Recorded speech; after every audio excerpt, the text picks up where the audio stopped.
How does atomic structure determine how atoms interact? By Matthew Heltemus.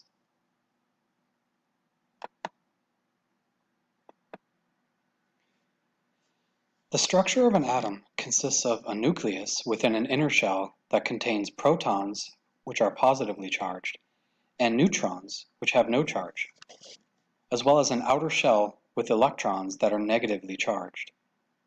The atomic structure of an atom is determined by the number of electrons in the outer shell. Because electrons are negatively charged, they can pass from one atom to another, they can be shared between adjoining atoms, and they can be shared across all atoms in a material. Electrons are similar to planets orbiting the sun.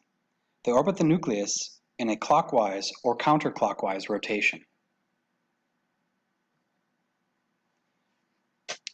An atom that has less electrons than protons is called an ion. The resulting ion can either be negatively charged, called an anion, or a positively charged ion, called a cation. Ions are indicated by a positive or negative sign next to their chemical symbol. For example, Na+, which indicates a positive ion, or Cl-, which indicates a negative ion. When an atom loses an electron, it becomes positively charged, and the atom that gains the electron becomes negatively charged.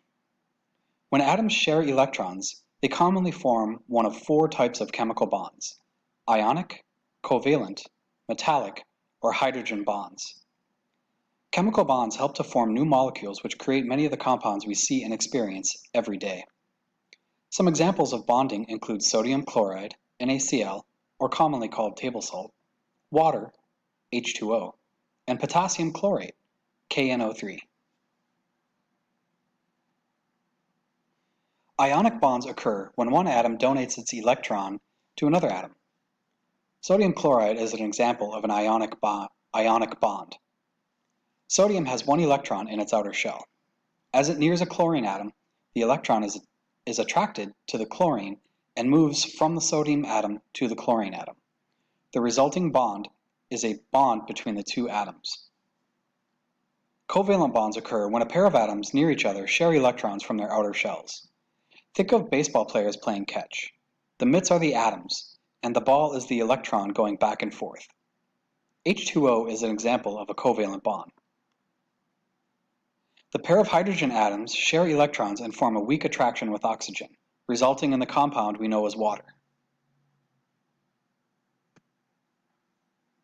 Metallic bonds occur when some atoms in a material give up their outer electrons, which float around the entire material. Imagine bars of soap floating in a bathtub full of water. This type of interaction makes up many of the metallic compounds, such as iron, zinc, and cobalt. Lastly, hydrogen bonds occur when polar molecules exert forces on one another. These polar forces form bridges which bond atoms to one another. A perfect example of a hydrogen bond is found in deoxyribonucleic acid, DNA. DNA structure, as seen through a microscope, appears to form a ladder, with the DNA rungs being the nitrogenous bases connected by a hydrogen bond. The sources I used were encyclopediabritannica.com and our textbook.